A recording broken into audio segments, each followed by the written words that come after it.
Vamos. Okay, welcome everybody. It's a pleasure to introduce Dario Trevisan from the University of Pisa. I will talk about analyzing asymptotics of stochastic processes through optimal transport. Thank you. Thanks, Nicoletta. Thanks, Serena and Alessia, for inviting me, and all the personnel at GSSI, which is a very nice place to be. Sorry, I will just stay for the afternoon and then I leave because it's teaching time already for me.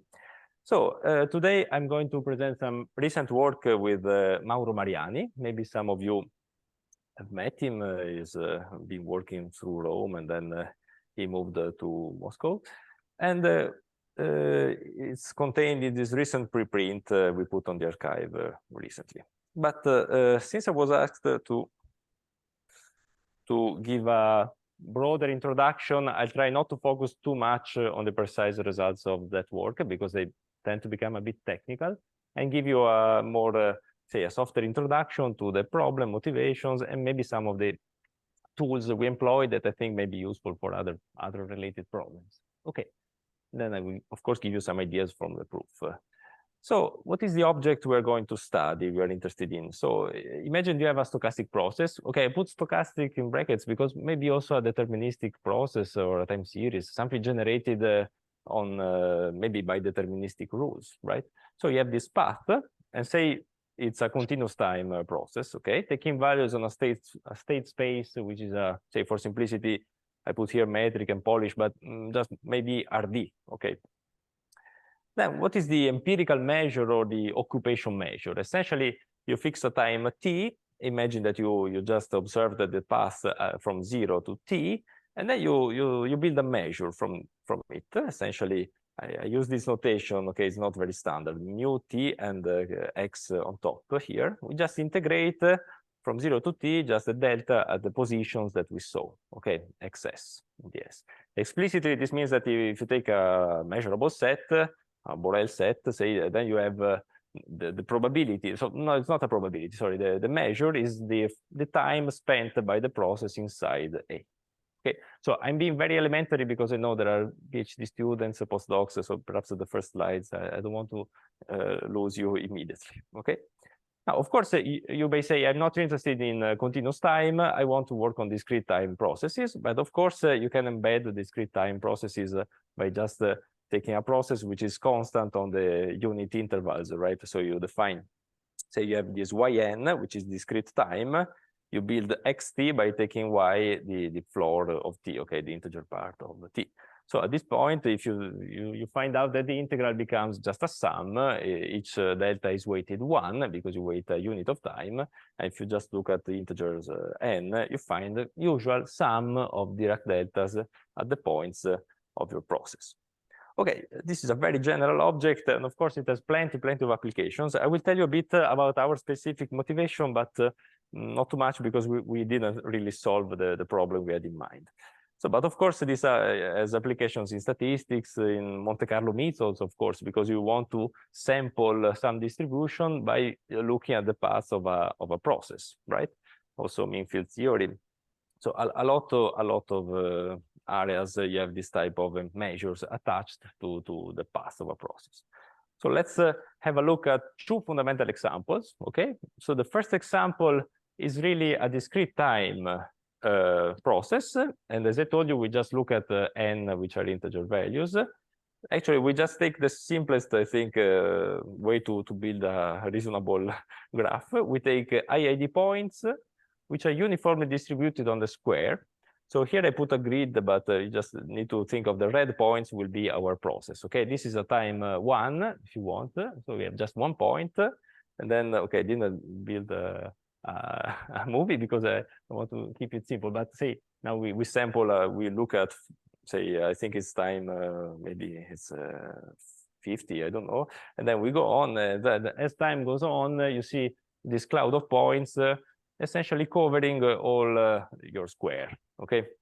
This is something you would expect, of course, if you know a bit of probability, just the low large number, right? But another interesting example is the one we are focused on in the precise paper with Mauro Mariani, is this one. Okay, this is still a tori example if you want, because of course it's a very simple process, because we take a Brownian motion, and Brownian motion, you know, usually is on RD, which means that each coordinate is an independent real valued Brownian motion. Okay, so it's a process which has independent increments. So the increments are all independent, all the coordinates will be independent, and the law of the increments is Gaussian with a variance which is given by the time length of the increment you're considering. So essentially, it's a continuous time random walk. In fact, what I'm plotting here now we are going to see is not really the continuous time process, but the discrete time process, so an approximation. And also mind that since I want just to plot the things on a square, what I'm doing here is just to quotient by Z2. Essentially, we're working on the flat torus. Okay, whenever the path will exit one side, it will enter the other side. Okay, and this is also relevant for our application because we need something to be compact, right? So in fact, this is already, I don't know how much time of the path, but you see, since I started, I think I made a starting point just at the corner. You see, this random walk wanders around, and every time, for example, this exits down here, it will enter up here. Okay, but we are really on the torus. Okay, it's a really uniform space. So what happens if time goes on? You see, okay, this is not really Brownian motion if you look closely, because these are just a Gaussian random walk. Okay, but anyway, if time goes on, you see this path which covers eventually all your torus. Okay, there are areas which are not covered, but because I stopped the simulation. Okay, so now these are two simple examples, and the independent and the Markovian example of Brownian motion. But of course, under general, very general assumptions, you have these ergodic theorems, right? So if you have suitable assumptions on your stochastic process X, for example, ergodicity is the key assumption if you want, but also you can assume already stationarity. So you can prove under very general conditions that these empirical measures, these measures that weight all the paths, if you average them with respect to t, because of course, if you are just adding and weighting for the time t, you want to standardize to have a probability measure. So you divide by t, and you let t to infinity, you converge to a limit measure. Okay, and m, if you have these assumptions, is the unique invariant measure associated to the process. Okay. What do I mean? I mean that if you take, for example, continuous and bounded functions on your state space, you do the averages, the empirical averages will converge to this theoretical average, which is with respect to the invariant measure. Of course, this is a very old subject and, of course, used in many, many applications. Our problem is, okay, can we quantify? How can we quantify, and can we be sharp on the quantification of this convergence? Okay, so if you want to quantify some convergence, you need a metric, and a metric on what? On the objects here, which are, if you want, these are probability measures. These are random probability measures, because depending on the path you sample, you will have a probability measure. Okay, these are random probability measures which converge to a deterministic invariant measure. Everything on the space E, which is the state space. So this is a general motivation, and of course, our topic is to find a correct or a reasonable notion of distance. And of course, you can ask yourself, what are the distances on the space of measures? Which metrize, okay, you would like to metrize the weak convergence, which convergence means exactly this, right? For every continuous and bounded function, the integrals will converge. Okay, the integrals with respect to mu n will converge to the integral with respect to the target nu. I'm changing just the notation, but you can think of mu n to be the empirical measures at time n and nu to be the invariant measure. But of course, in general, there are many ways to metrize this type of convergence, or at least try to metrize, because at the end you end up with different, maybe slightly stronger notions of convergence. But anyway, the general idea is that, okay, since I have convergence over these test functions, which are continuous and bounded, well, let's take a subset and just define a fixed subset f, And you, given a subset, you define a metric induced by this choice of f. Okay, so you may call it df between two measures, mu and nu. Okay, they don't even need to have the same total mass. Okay, maybe the one is a probability measure, the other one is a measure with total mass 2. But then this distance will become plus infinity very easily. So you may assume that mu and nu have the same total mass here for simplicity.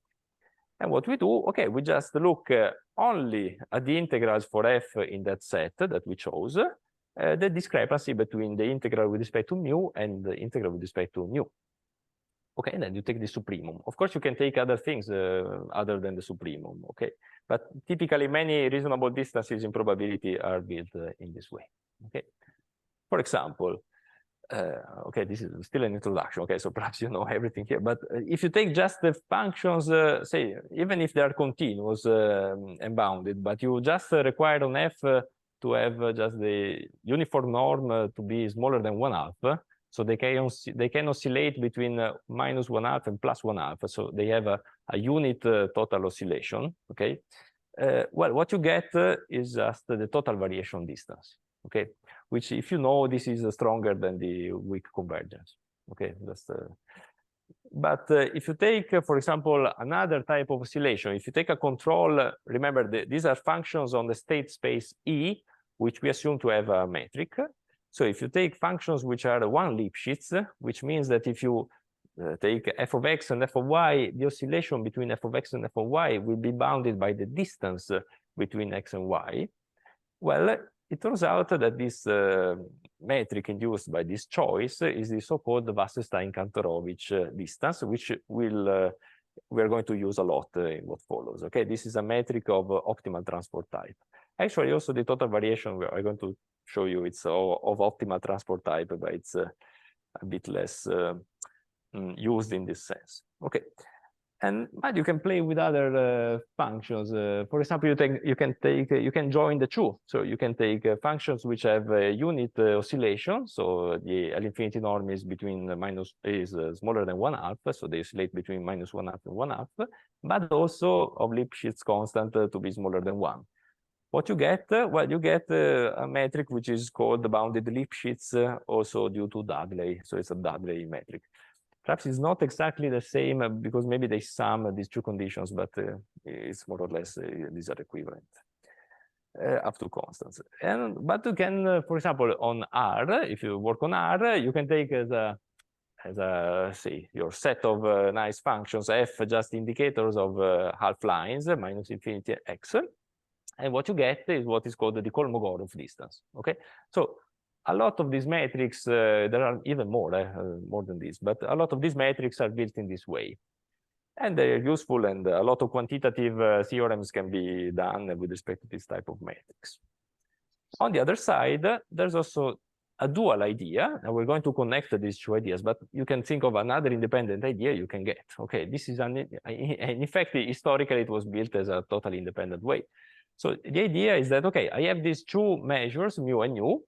Can I find a way to compare the two by moving one into the other? And of course, if I want a metric distance, you want to look for the cheapest way, in some sense, to move one into the other, because you want to have some triangle inequality. Okay, so this is the idea of optimal transport, a field which is now essentially an entire field in its own. But the basic thing is that you fix a cost to move a point at x, think of a delta at x into a delta at y.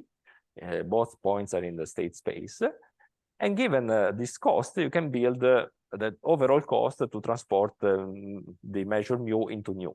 Of course, this type of cost can be very concrete, right? Like the distance between x and y, or the distance to some power p, typically strictly positive. Or if you want just the 1, if you just move the point, and 0 if you don't move. Okay, if x and y are the same, you just put 0. Okay, this is just if you want distance to the power 0. Okay, and now you need to say what does it mean to move mu into nu. And of course, we have the idea, everybody who studies measure theory has the idea of push forward, right? Even if you don't work in probability theory, you know that if you have two measures, you can push with a map T, one measure mu into another measure nu. And the idea is that you look at the pre-image, right? If you take a set A, you look at the inverse image t-1 of A, you measure with mu, and you ask it to be nu of A, okay? You don't have to look at t of A, okay, but the inverse image. Now, if you have this notion of push forward of measure, which in probability we call the law, right? Well, you can say, okay, among all the possible maps which push mu into nu, I look for the cheapest, so I minimize over t. What? Well, the cheapest in the average sense. So I average over my distribution mu the cost of moving x into its target point, which is t of x. Okay.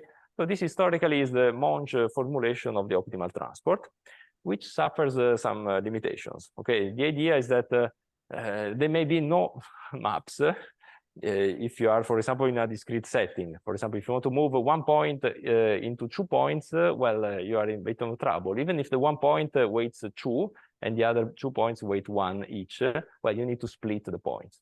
So to split the points, the idea is to relax a bit the notion of map, and you look for Markov kernels. Okay, so probability measures. Essentially, for each point x, instead of saying, okay, you need to go to t of x, you can split it into, say, a probability density over all the space E. So this is the notion of Markov kernel in a measurable way.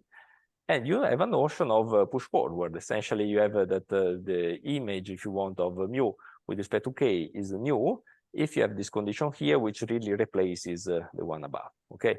So this, from a Markov chain point of view, is that if you start from a low mu and you evolve one step of the Markov chain with the kernel k, you end up into nu. Okay, this is really the definition. But of course, this recovers the case of a map. And if you relax in this sense, you have a larger set of ways to move mass mu into mu, and it has also some more nice analytic properties, okay? Because it becomes a linear problem with respect to your k here, which is your unknown, okay? But if you relax the notion, you end up with the so-called Kantorovich formulation. Sorry, here is missing another e, okay? Because now the integral is not only on the starting point, but also on the target point. So you have e times e. You integrate the cost from x to y, times what? Well, with respect to the probability of being in x and the probability of knowing that you are in x to end up into y, which is just this product here, okay? Mu dx, k dy given x. Okay, this is the Kantorovich formulation, and but of course, even if you don't know about Monge problem, you can work directly with the Kantorovich formulation. This is what essentially is done every day in optimal transport, but you can also link the 2 points, the 2 viewpoints, right? And the link is given by duality. So what happens is that many of the distances we defined given the function f, the set of functions f, are actually optimal transport costs. For example, the total variation distance, is given by the cost, the trivial cost, the cost where you pay nothing if you don't move the point, or if you move from x to x, and you pay 1, whatever, if you move it to any other point, y, okay? If you take instead just the distance as the cost, the underlying distance on your state space, well, you end up with the Wasserstein distance, Wasserstein-Kantorovich distance of order 1, because you can actually take a distance to the power p, and you will end up with a Wasserstein p. But also the bounded Lipschitz is an optimal transport distance. And now, since we're going to end the introduction, I leave you as an exercise to think about the Kolmogorov distance, which was the one built using just as a set of functions, the indicator functions from -infinity to x. And I ask you, is this an optimal transport type distance? Can this be written as a minimization? Of course, it has a duality, because this is just a matter of convex duality, but is this of optimal transport type or not? Okay, I'll leave you as an exercise. So if you don't want to listen to what comes next, just think of this exercise, okay? Now, okay, let's move to our problem. Now the introduction is over, so I'm going to be a bit more technical, but not too much. Okay? So what type of state space we consider? Now we want to really work on simple examples to understand what may be generalized for other diffusion processes. Okay, so in our case, the state space will be RD or a subset of RD. And if it is on RD, we just take Euclidean distance. Okay, or the torus, or a subset of the torus, or the flat torus, with the flat quotient distance, essentially, right? Okay, not the torus, the geometrical torus, you would think, just the flat one with this distance here. Okay, and then if you have a subset, we just write, okay, modulus here of A for the Lebesgue measure. And if you have, okay, this is important because it will be really important in our statements. So if you have a subset of the state space, you may look at what the empirical measure or also the invariant measure, but restricted to the subset. Okay, so and if you restrict there, you get measures on a different set, or Borel subsets of this omega, right? And so we use this notation. We write W1, a Wasserstein distance of order 1 of omega, sorry, of mu nu, to refer to the fact that we just look at the Wasserstein distance between the restrictions. Okay. Now, in general, these distances, if you check the Wasserstein distance, becomes plus infinity with the definition I gave you, if the total masses are different. So you have to be a bit more careful here. I mean, you have to be careful. This will be plus infinity unless you're very lucky that mu and nu have the same mass when restricted to omega. Okay. But you can play also, since we are interested into essentially transporting mu, which will be the empirical measure, towards the uniform measure, which will be the invariant measure in our case.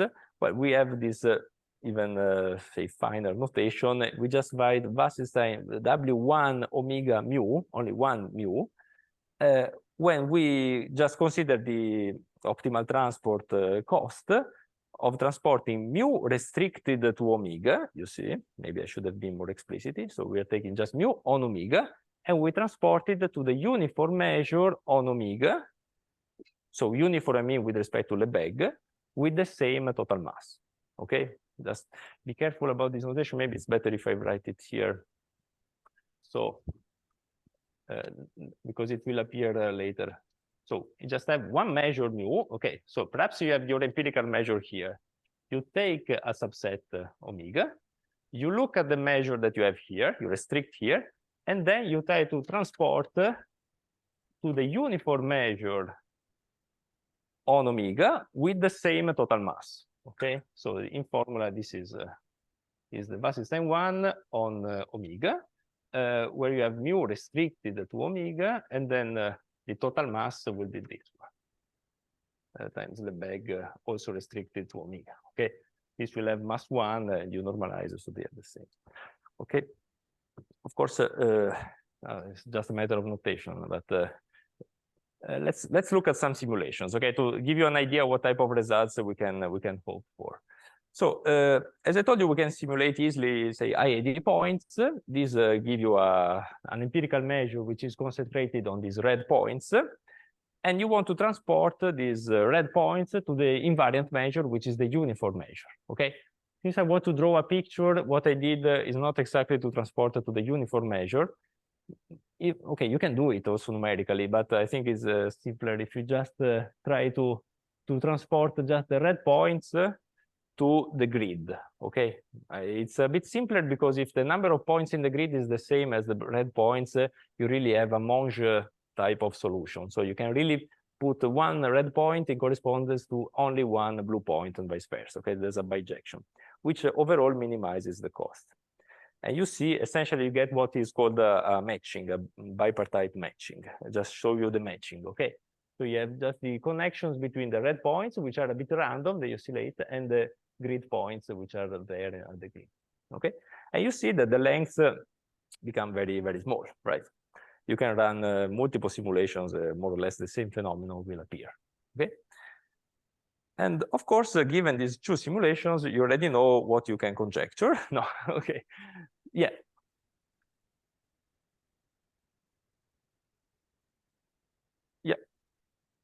You're matching the red points to the closest lattice? The red points, I don't know if you can see, but there were these points in the grid, right? The blue points is just a uniform grid with equal spacing, okay? This is like 900 red points and 900 blue point, so we're just matching each red point to the blue point, okay? And this is, you can prove this is the same as solving the Kantorovich problem, okay? Even if it's a Monge problem, it's the same cost. It's really the same solution. Okay, so you see the connections are very small, as you would expect, because the measure is spread around. So, and this gives you some heuristics. So the point is that if you have n points on the grid, yeah, the typical distances, okay, if you're in dimension 2, you need to do square root of n points, and then you, in total, you will get n points. So the typical distances will be 1 over square root of n. In dimension d, you end up with a typical distance you expect to be order n to the power minus 1 over d. And so, since you are summing all the distances, because you are doing an average, or better, a total sum of the cost, you have n.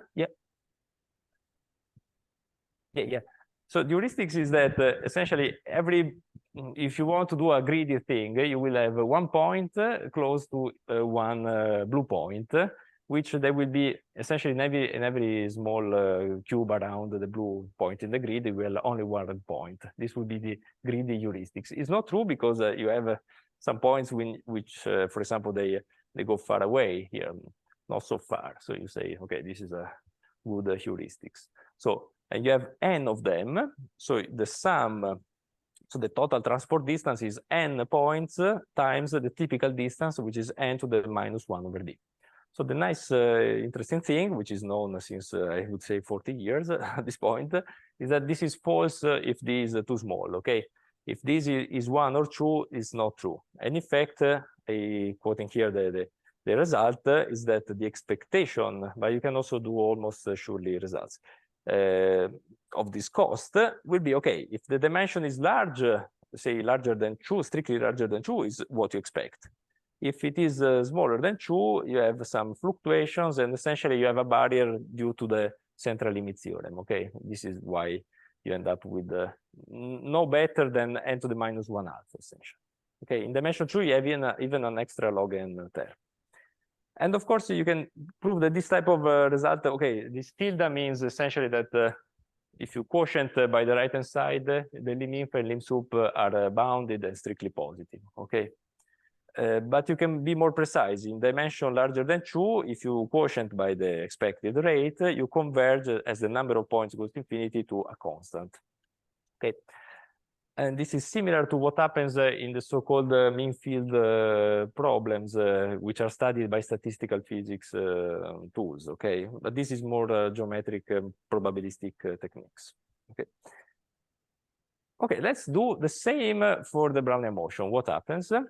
Okay, now these are, okay, again, simulations of Brownian paths, which are actually random walks with Gaussian steps. And still, we can try, if you put a grid with the same number of points of the paths here, these are just points which are connected, linearly connected in the path, okay? We're not really transporting the measure on the lines, but only on the points which you see them like corners in the path. So what happens is that, okay, at first you may say, okay, this is a bit worse, so you get much longer connections. But as time increases, the same happens as for the matching, because the paths will be more spread around, and at the end, you see very small lengths. And now this should motivate new heuristics. So if you have a stationary Brownian motion, say on the torus, okay, you have to be careful here because you want to work on the torus. If you work on RD, Brownian motion will escape if the dimension is too large. You will now not cover all of RD. And of course, you can say, okay, maybe I can reflect the Brownian motion, but this becomes more technically demanding. Okay, so let's take a stationary Brownian motion, but on the torus, as we saw the simulations before. And the problem is, again, the asymptotics of the empirical measures. So how fast this goes. Okay, this doesn't need really to go to 0, but if you normalize to be a probability density, it will go to 0. So any heuristics here? Do you have any suggestion for the heuristics? Well, okay, in fact, we did first, we found the rates and then we found the heuristics. So it's not really Okay, the rates here have been studied first by Wang, I guess, to my knowledge, due to Wang, and then we've expanded a bit heuristics. So what happens is that you need to replace the dimension D, with D minus 2, okay? So the critical dimension, you have a different scaling. If you're at dimension 4, you have this log t term, square root of log t. If you're smaller than 4, you get this t to the minus 1 alpha, which is not what you would expect from the heuristics. But also the heuristics changes if d becomes larger, becomes 1 over, so t to the minus 1 divided by d minus 2, okay? So similar bounds are known also for Wasserstein distance to other powers. And an interesting thing we did with Hussmann and Mattesini, we did also for the fractional Brownian motion. So what happens is that the heuristics is you replace d with d minus 1 over h, where h is the Hurst exponent. So essentially, the smaller the Hurst exponent, the more irregular is the path. And this counteracts a bit if you are so if you work in, for example, in numerical optimization and stuff. You know that these rates are terrible. As the dimension grows, this becomes slower and slower. This is a course of dimensionality, essentially.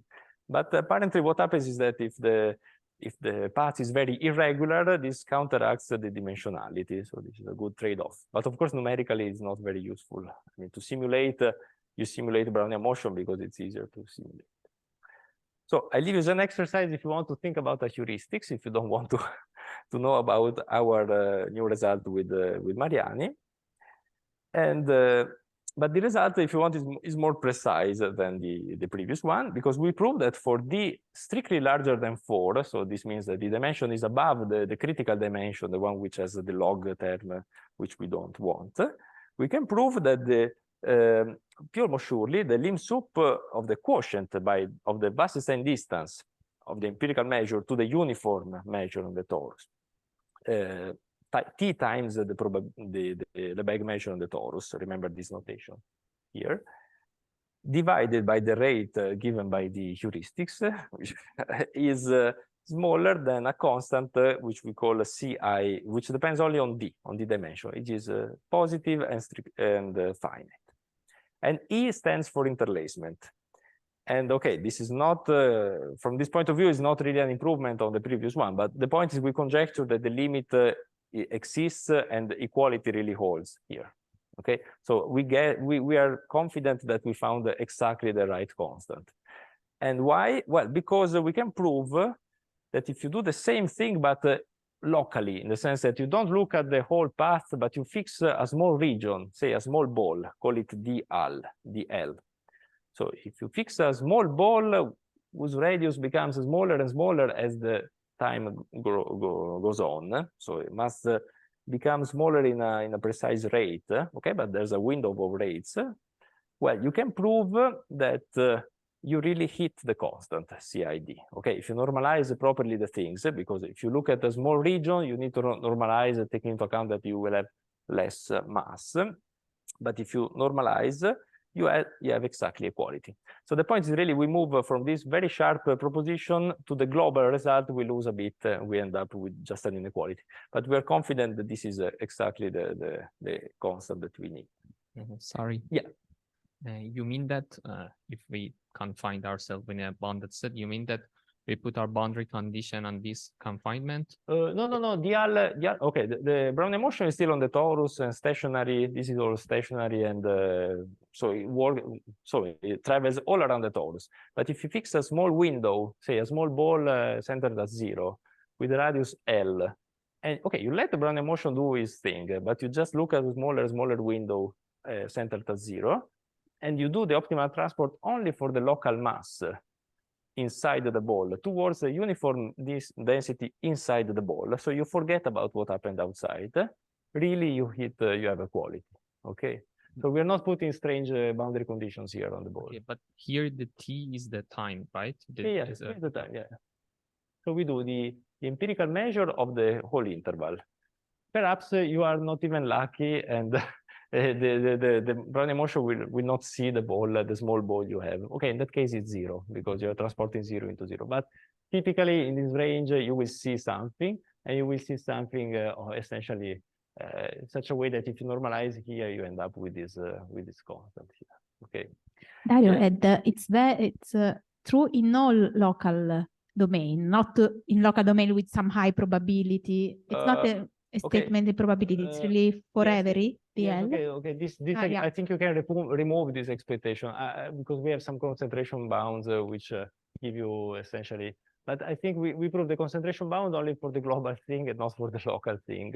But I think the same technique you can remove this expectation here. So P almost surely, if you fix a ball with a fixed center, now if you want P almost surely on every ball, on every center, I think it becomes more tricky. But say if you fix a ball, you can remove this expectation. You have almost sure limit towards the constant. This I'm confident. Yeah. Okay. No. Yes, I told you already. We conjecture to be equality, and I stands for interlacement, because what we have is a good connection. If you want from this optimal transport, sometimes in the IID case, it's called also random matching problem, to another theory, which is the one of Brownian interlacements, which is an interesting idea on its own. So let me give you first some ideas of the strategy to prove the result in the IID case, which is simpler, as you may guess, because of the history, right? It was proved before, and we are building essentially on these techniques. So the result given the limit in the IID case for points on the cube, if the cube is at least on dimension 3 or larger, is this one. Yeah, I'm already repeating. Okay, I put expectation here because it's easier. The point is that you have always this concentration, abstract concentration tools that allows you to remove the limit in expectation and go from expectation to almost sure. But what is the idea of the proof for this type of results? Actually, the idea is even older than this paper by de Monvel and Martin.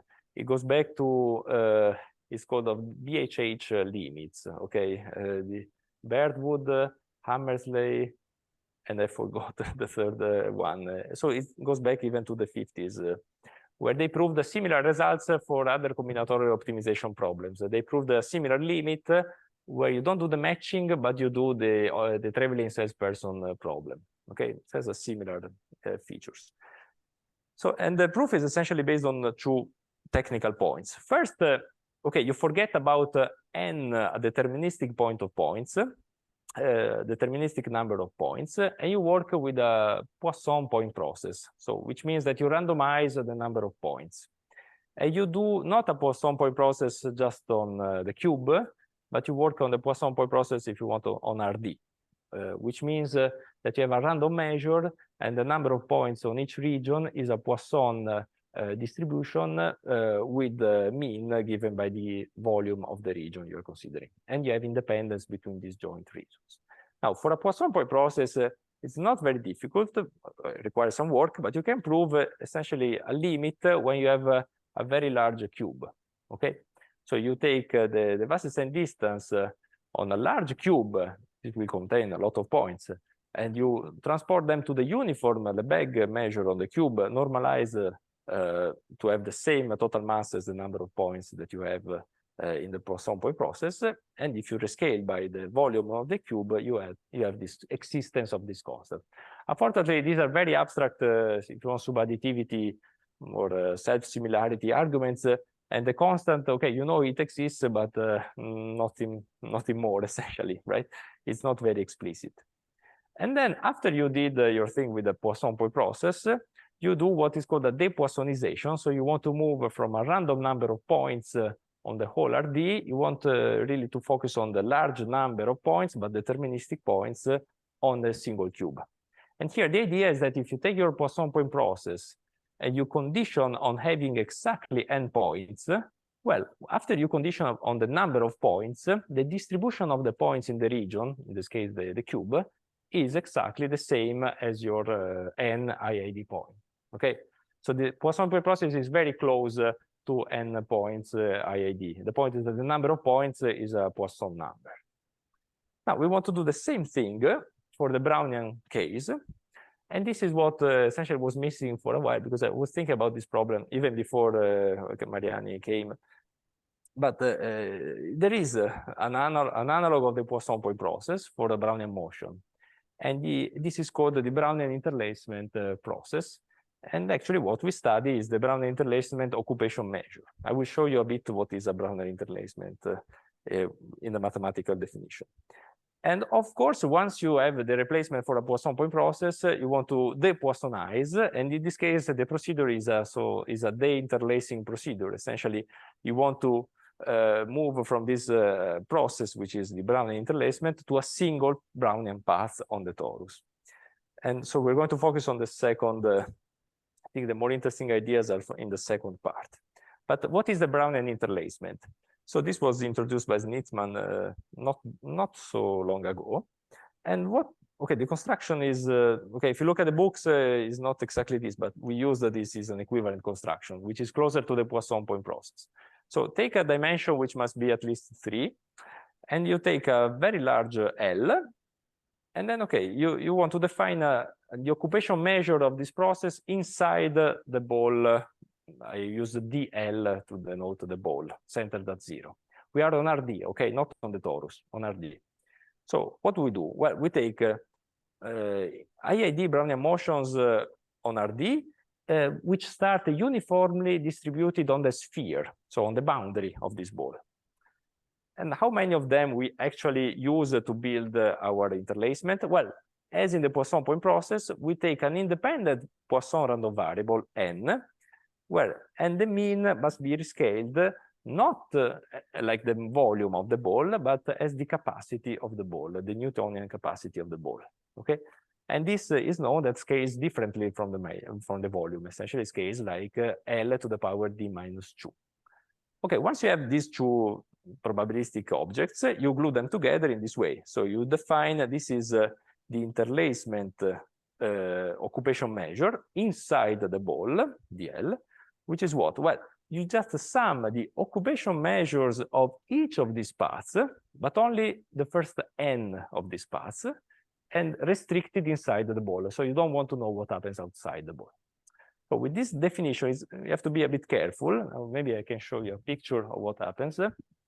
So you have this very large ball, dl, So you sample Brownian motions, the starting points of these Brownian motions uniformly on the boundary, and then you start the Brownian motion. Brownian motions, will exit, maybe will come again. In dimension larger than 3, at some point they will escape.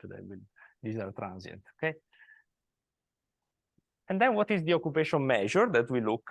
We just look at the occupation measure of what happens inside. Here, this piece, but also this piece here. Maybe I need another color. So all these pieces here. So the idea is that you are sampling, like in the Poisson point process, a Poisson number of seeds, but in the Poisson point process, there is no process, they just stay there. In the Brownian motion case, you need also to start the path, but maybe you will have not only the seeds, of course, you will have a lot of oscillations around the boundary here. And this is the Brownian interlacement idea. And why we choose this type of laws? Well, the point is that if you have these choices, if you have a domain which is not a sphere, which is not a ball, you have to sample according to the equilibrium measure. But in the case of a ball, it's very simple. Now, if you have this type of construction, if you take a smaller ball or a larger ball and you repeat the construction, essentially you have consistency in law. So what happens is that if you do the construction for a larger ball, L prime, of this random measure, and then you restrict it to the smaller ball, well, you will have the same law as starting immediately from the small ball and do your business in the small ball. So this gives you a consistent way to build a measure like a Poisson point process, but it's different because it will be built of different pieces of paths, Brownian paths. And this is the Brownian interlacement in a nutshell, if you want. Now, it has a very nice properties like a Poisson point process. It is stationary. It means that if you do the construction from balls starting from the origin, but then if you move the balls around, they will have the same law. The expected number, the expected measure on a domain will be the volume of the domain, and it has nice concentration properties. This is important because using only these three objects, we have a machinery which gives you essentially this type of limit results. Okay, these are very standard machinery. And so you just take a very large cube, you take the optimal transport for this new process, which is not a Poisson process, but this Brownian interlacement process on a large cube. You do the optimal transport towards the uniform measure, you normalize, and you go to the limit of a very, very large cube. You can prove that there exists a constant, we call it Ci, which depends only on D, which is strictly positive and finite. We don't know very much about it, okay? It would be nice, for example, to run simulations more accurate than what I did. Now, of course, if you have now this step, what you only need to do is to move from this type of description, which is made up of several pieces, right, of paths, to a single Brownian path. So let me go very quickly here. So the first step you can do is the same as you do in the matching in the IAD point. So here we are just taking a Poisson number of seeds. Well, with the same tools that you do for the IAD case, you can reduce to a deterministic number of seeds. Okay, so what you can prove very easily, I would say, using the standard tools, you can essentially reduce from the case of a Poisson number of points. You just sample m of these points, and then you let m to infinity. You do, they should be Wasserstein time 1. So you do the optimal transport on the unit disk, always on RD, of the occupation measure of these m Brownian paths, which start at the boundary. You renormalize in a proper way, you end up with this limit here, okay? But this is still far from what we want, because we are working on RD. We have this, okay, strange union of m Brownian paths, but we want a single Brownian path, okay? And of course, you can tweak a bit. You can also allow for, okay, not maybe completely uniform starting points, but if the distribution is close to uniform, you will end up with the same limit, okay? The tricky part is essentially the interlacement property, the interlacing, I call it this way. And what we want to prove is that if you have a single path, single Brownian path up to a large time t, well, if you do, as I told you, the small ball, so if you can call it the local optimal transport distance on a small ball dl, here, well, L goes to 0. Well, if you properly normalize, you will end up with the same constant as the interlacement, okay? Now, this is, if you want, an optimal transport version of a similar property that was noticed by Schnitzman, not looking at the optimal transport cost, but looking just at the convergence in law of the interlacement process. So what happens is that you need to split, at some point you need to cut your single path, your single Brownian path into these pieces here, right? Because we have a theorem which works well if you have m of these Brownian pieces. So you can split, you can choose to split the whole interval 0t into n smaller intervals. And of course, if you do a splitting, you would like to replace these Brownian motions need to be not only m, but also independent of each other.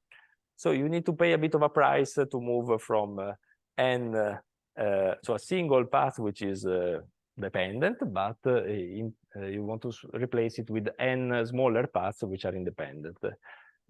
Okay, we have some bounds here. You have to be technical on this. But once you split your single path into n smaller paths, there's also the issue that was raised before, right? So are we sure that this path will end up hitting the small ball? Because if this is very small, this picture will not appear, right? Because if you're on the torus, you start at some point and the ball becomes very, very small. And also as the time increases, becomes smaller and smaller. So will you hit or not the ball? But at the point, you need a very precise estimate on the probability of hitting a small ball for a stationary Brownian motion, okay? And essentially, for each of these small paths, we have to be very precise on the probability of hitting the small ball, but also the law at which you hit the boundary of the ball, okay? Because we want essentially to replace the single path with one of these paths on the Brownian interlacement theory. Okay, you can do it. There's a bit of a theory, and we need to essentially we're a bit unsatisfied here because I show you the last slide. We wanted to have a full probabilistic proof of this, but we had to use PDEs at some point. But of course, now not all the paths will hit the small ball, but some of them will hit essentially by the law of large numbers. Then the effective number of small paths that will enter the ball will be there is m, which is given by n, the total number of pieces, times the probability of hitting the ball, right? So if you do just here the coarse computations, you have n times the probability of hitting the ball, which is this number here. And now rho is the length of these small pieces, which is t over n. So you end up with something which is t times L to the power d minus 2. And if you replace this m in the previous result, this one, at least you get the same scaling as our theorem. Okay. Of course, there are many technicalities I'm hiding here, but the main idea is this one. Just to complete with a technical slide, which we are a bit unsatisfied because there's a lot of theory about, yeah. Can you come back to previous slide? If t goes to infinity, yeah. I somehow recover the empirical measure, right? Yeah.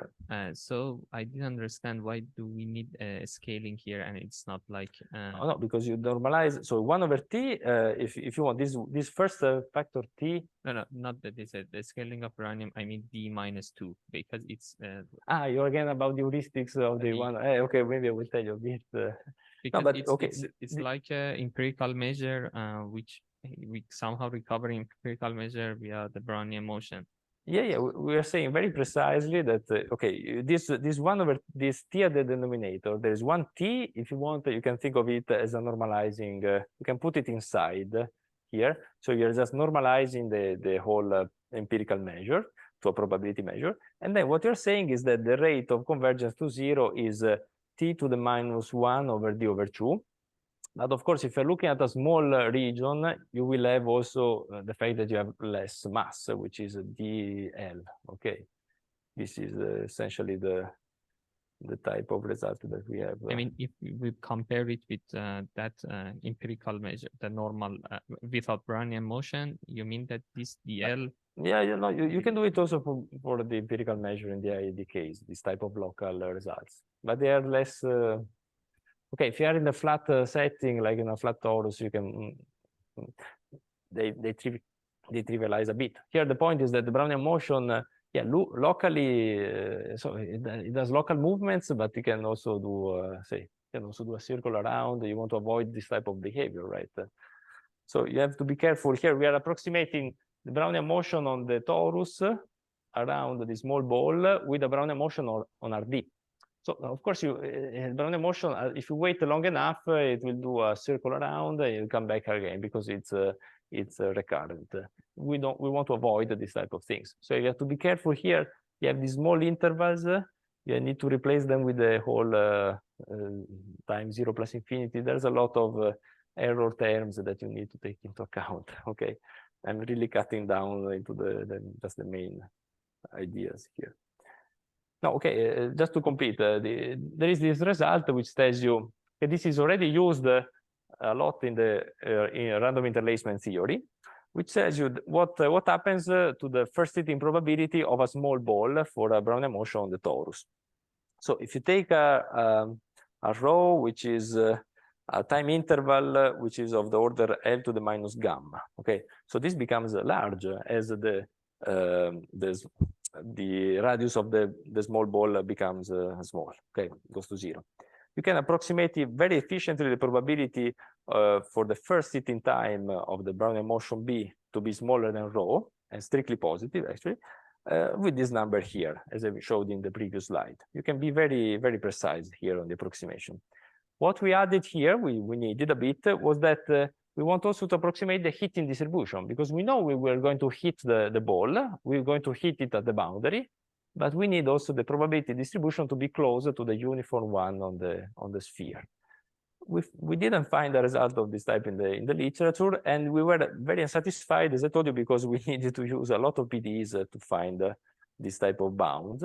While it would be something you would expect, right? If you have a Brownian motion on the torus, okay, the torus is not rotational invariant, but if the ball becomes very small and you have Brownian motion which travels around, at some point will hit the ball, it will hit with a probability distribution which is very close to the uniform one on the sphere. No probabilistic proof so far. If you are interested in, if you have some ideas on this, but we have found no proof. Okay, so conclusion. So as I told you, we mix ideas from two fields. One of these random matching of IID points. We use a lot of the techniques developed for this theory, but also this nice Brownian interlacement theory.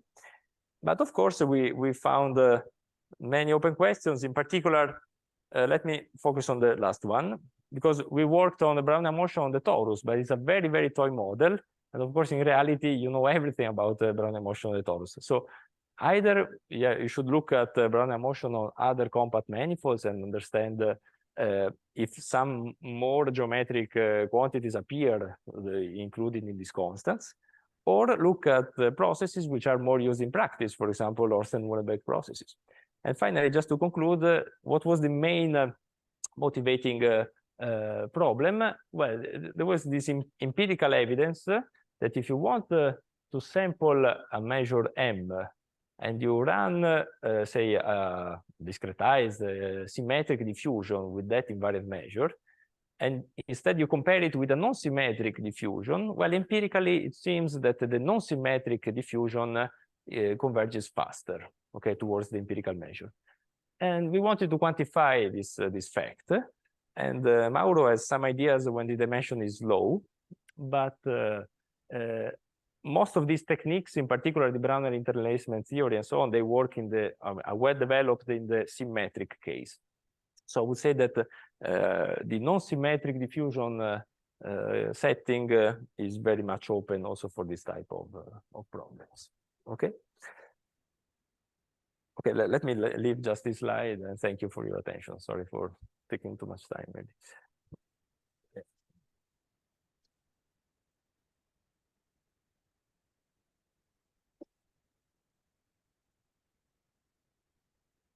Are there any questions or comments?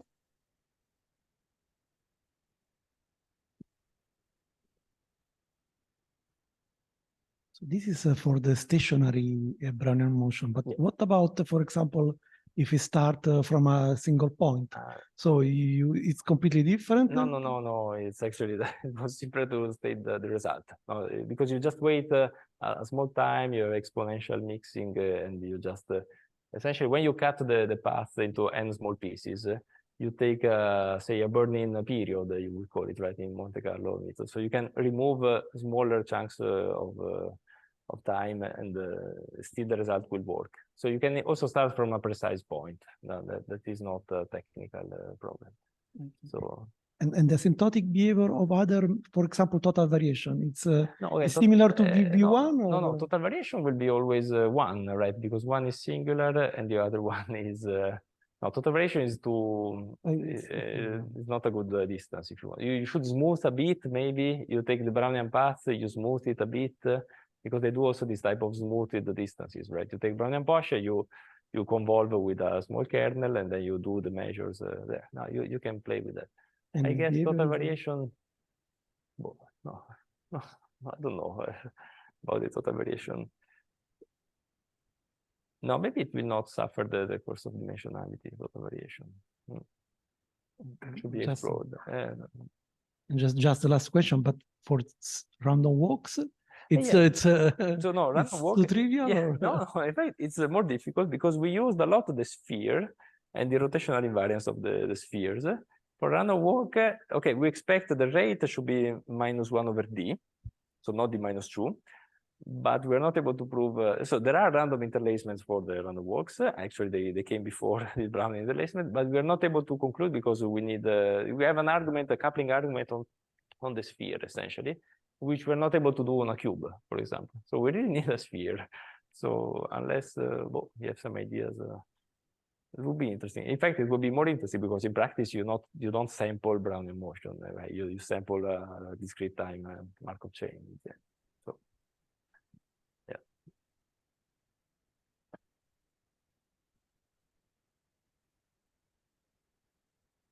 Other questions online? People online want to ask some questions. Yes, I would have also exactly some question. Sorry, I just go ahead or? We what? Yeah, so just stay on the page. I mean, I want to try and understand this interlacement process. So, so you say you no. I don't care about the definition. The definition will. Okay. Just the de-interlacing kind of piece, which you just had. I mean, what was the page? I forgot the page. I mean, you take the long Brownian motion on time interval 0t, and then you chop it in small pieces. Mm-hmm. And obviously somehow, yeah, but I don't understand somehow if you have a small ball, you will never return to that. I mean, I don't understand the construction. I don't understand the intuition. Yeah. No, of course, you need to be very careful here on the way you split, because if you split, okay, there's a price that you need to pay when you replace the n intervals, which will be correlated with n not correlated Brownian motions, independent Brownian motions. And of course, if the time on each small interval is too short, you will not hit. You will not hit. Okay, no, I'm much more stupid. So I mean, essentially, because you have a lot of copies, at least some of them will return. That's essentially the idea. Yes, indeed. You can be very precise on the probability that a stationary Brownian motion will hit the small ball. This gives you essentially. No, but I have another question. I mean, I speak about the interlace. I mean, I want to understand what is the role of the interlacing process. If I take a Brownian motion from 0 to t, I split it in small pieces. Somehow, it will most of the pieces will be far away, so I don't care about them. So I don't really understand how this has anything to do with interlacing process, which has something to do how things return to the ball in the center. Yeah. So as you say, most of these will never return to the ball. Okay. After all, when you hit the ball, you are in the flat. You're in the flat torus, right? So you will hit the ball. The ball is very small. You can replace the ball on the torus with a ball on RD, because the interlacement is defined on RD, on the whole RD. And of course, that's on no RD, problem. Transient. So what we do essentially, we replace the first visit to the ball, and then of course on the torus, then the Brownian motion will go away and maybe come back again. We have to be careful of this. There are some error terms that we need to take into account. But essentially, the main contribution is due to the first visit, because it's transient. And you are in the ball, the small ball, you are almost this Brownian interlacement. Yeah, I hope it answers a bit the question. Of course, there's and the moving from the flat torus to a general manifold, we expect that a similar Brownian interlacement will appear, but the local geometry may play a role, so it's less trivial, I would say. In this case, the interlacement process is somehow the process which I would get if I take a ball and I take a Brownian motion, let's say on a very large torus, and then I condition it on the first time that I re-hit the small ball. And that process is my interlacing process, or? Well, that would be a piece of it, because there will be just, you may, you know, if you have Brownian motion on RD, you have a small ball and a large ball. It's not like you will, once you hit the large ball, say that you start on the boundary on the small ball, then you hit the large ball, maybe there's a chance that you go back to the small ball. The interlacement process contains all the possible, I mean, you're an RD, but it's not like just the first visit. But most of the mass, most of the empirical process will be just the first time you hit the. So you hit the small ball and then you go to the large ball, and then you can also remove. You need to estimate what's left, but more or less this is the main contribution. Okay. Thank you very much. You're welcome. So anyway, for random interlacements, there are these papers by Snitman, but also a nice overview by forgot the name. Anyway, if you look at our preprint, there's literature on interlacement theory. Okay, it's very nice, I guess. Any other question? Okay. If not, we thank again Dario. Thank you.